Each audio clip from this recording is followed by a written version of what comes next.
thumbing my way in North Carolina, staring out the road and praying to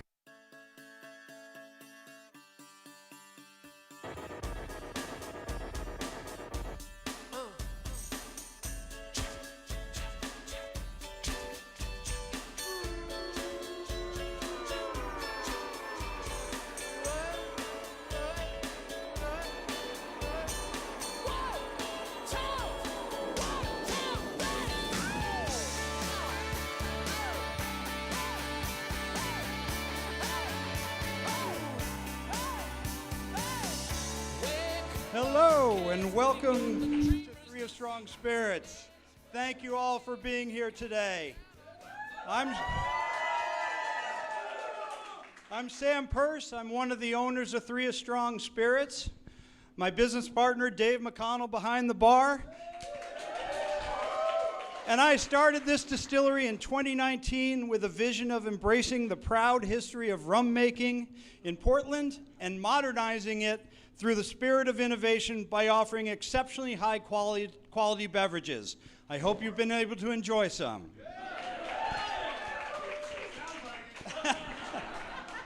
We deeply believe in the spirit of moving forward and not backwards, and therefore we are excited to open our doors and welcome you here for the Maine kickoff of the Harris for President campaign.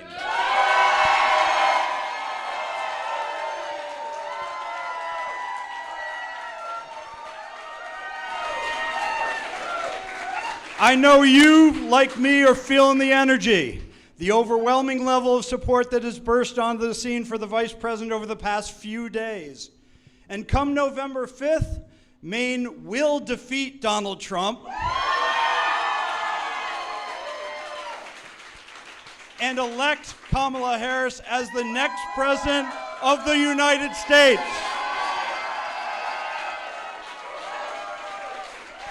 It is my honor to introduce today's special guest, America's second gentleman, Mr. Doug Emhoff. Let's hear it for Sam and Dave, Three Strong Spirits. Wow.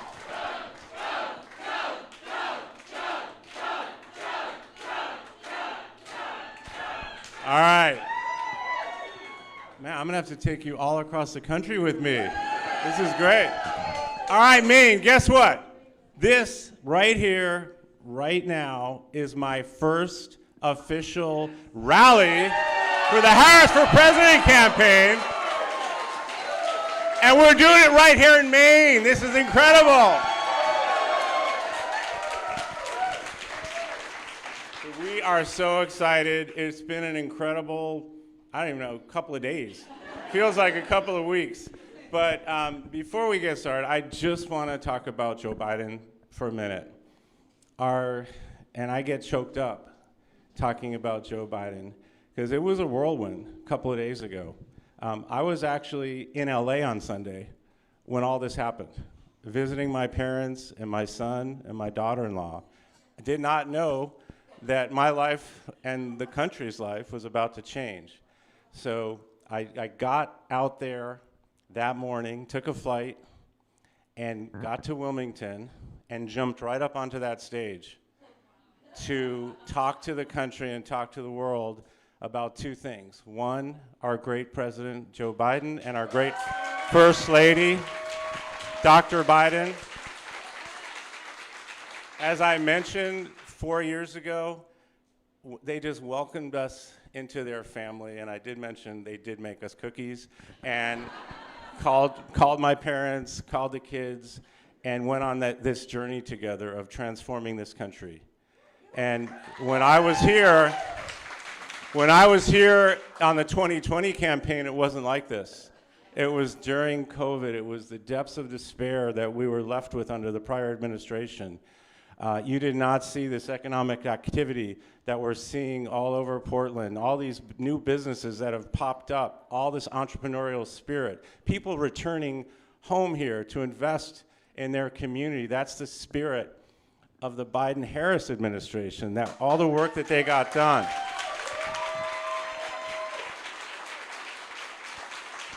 So while we thank and love President Biden, I cannot wait to see his address tonight, and I'll probably get choked up again.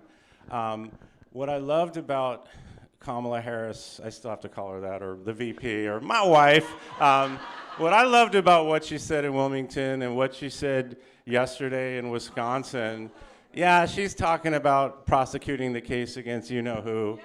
And guess what? She's a really good prosecutor. She's going to prosecute that case against him.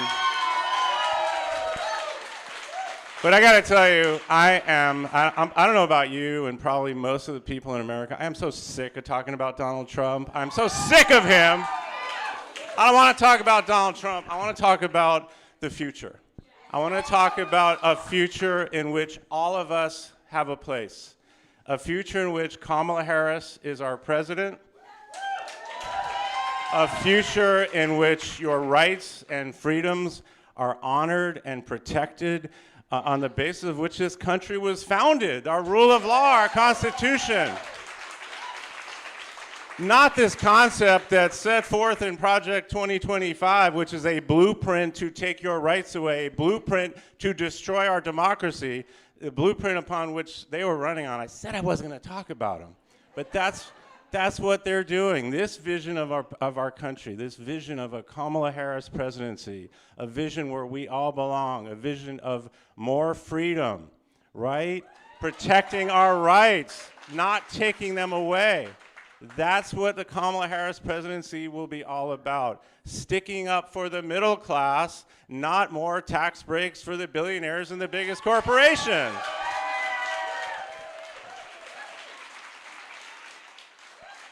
Continuing the work, investing in a clean energy economy, which is what we've been working on. I've seen the impact of that all over the country. That will continue, not making deals with big oil, this quid pro quo. Here, we'll give you $1 billion if you let us do whatever we want. That's not going to happen in a Kamala Harris administration. Getting guns off our streets. Not having what happened here and all over the country that just keeps happening, and all they say are thoughts and prayers. We need action. While we did take action in the Biden-Harris administration, we need to do more. We will do more under a Kamala Harris presidency. And while, again, I said I wouldn't talk about him, but while he's out there with the NRA saying, what can I do to help you get more guns out on the street? We're not going to do that. We're going to continue to lower health care prices, $35 insulin for all, making sure we continue to lower health care prices, making sure we continue to invest in small business, which, again, I got to see the coffee roastery. I learned all about coffee. Who knew? Now I guess I can learn all about rum here. But you're seeing it. That's going to continue. Investing capital in our communities, growing our economy, protecting our middle class, protecting all of our rights. And I've gotten to see that personally. So let me just tell you about the Kamala Harris that I know. Okay? Now, we met on a blind date about 12 years ago. And we were set up by her best friend who came in as a client. And we had a legal issue. And by the end of the hour or so, she said, are you single? And I said, why? I think you and my best friend might be a good couple. You're both lawyers. You both care about your community. You both care about, sticking up for people, because she just saw me in action for an hour as a lawyer. And she set us up. And about a week later, I went on a blind date with the Attorney General of California, who happened to be Kamala Harris. And it was love at first sight. It really was. It was like we just were talking about our future. Maybe not this, but we were talking about our future together literally by the end of that first date. And by the next day, I'm sending her an email. Okay, here are my availabilities for the next 6 months, because I thought this was the one. And then we quickly became a couple, and we realized, we had this commitment of fighting against bullies, standing up for other people, because I know one of the reasons I became a lawyer was because I hated bullies on the playground. And I was always the kid who just stood in front of the bullies trying to beat up the other kids. And I thought, what better way to do that than be a lawyer, to actually represent other people and stick up for them. And so to meet somebody who made a whole career, first as a line prosecutor in Alameda, then San Francisco, then as the elected district attorney in San Francisco, then as the elected attorney general of California, then as the United States Senator from California, and now as vice president and next to be president. Gee, boy, I hear from some really mediocre people out there questioning her credentials. Wow. Those are her credentials, people. Those are her credentials. And she got to meet Cole and Ella, who are our children. She got to meet them pretty soon, and we just integrated into this amazing family. And that's what we become. And so we're having our 10-year wedding anniversary on August 22nd, which I'm pretty sure coincides with the convention. So I don't know. It's going to be a real amazing way to celebrate an anniversary.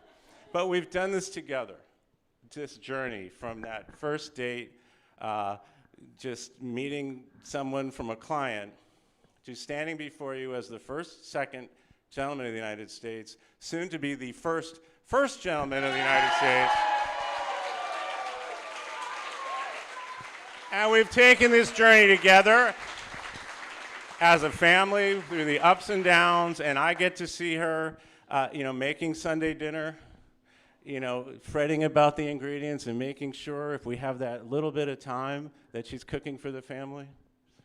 Bolognese, by the way, that's my favorite.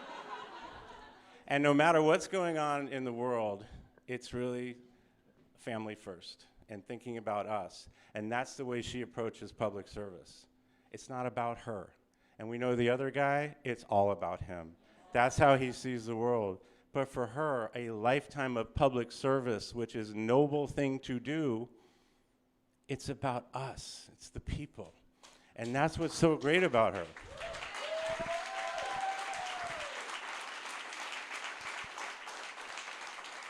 And so we haven't had but a few minutes to even talk to each other since Sunday, because like I said, I flew in from LA, I jumped right up on that stage, and I'm here, I don't know where, she's somewhere today, and we're gonna both we committed to each other. We have 103 days and about 12 hours to save our country. And I know that I am not going to stop. I am not going to rest. I'm going to sleep on November 6th-ish because it's too important. Because we can see a world that has been, we can see a world under Donald Trump that was terrible the first time. Let's be honest. It was stressful. It was chaotic. It was demeaning. And it was also very incompetent. If you look at COVID, you look what happened at COVID, I think it's going to go down as one of the biggest derelictions of duty of all time by any administration. And that's when he had, people that were considered somewhat okay. But look at the people around him now. Look at all the people who are not with him, starting with Vice President Pence, who will not vote for him. Secretary Esper, who is begging us, telling us, pleading with us. These were the people in the room. General Kelly. These were the people in the room with him who saw. And now that I've been in the, around there, I see how intense this is, how serious this is, to be in the Oval Office, to be in the Situation Room, to be on the world stage as President of the United States. Do you really want somebody whose own Vice President, Secretary of Defense, former Chief of Staff, who is an esteemed general, saying to all of us as loud as they can, this man can never return to the White House? We need to listen to that. And we have such a clear choice. Someone who's been vice president, who's been in those rooms, who's been in the Situation Room, who's been in the Oval Office, who's been on the world stage, who has the experience to lead us.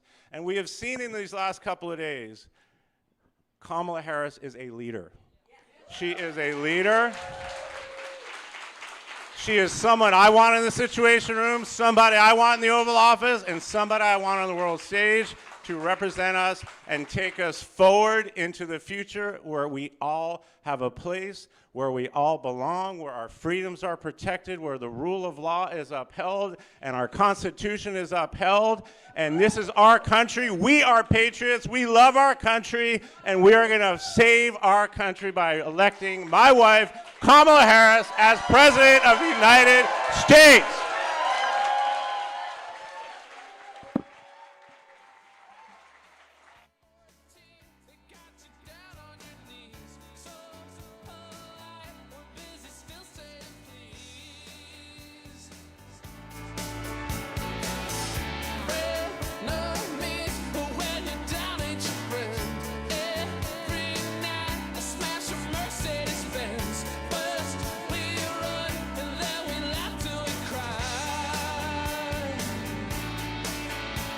But when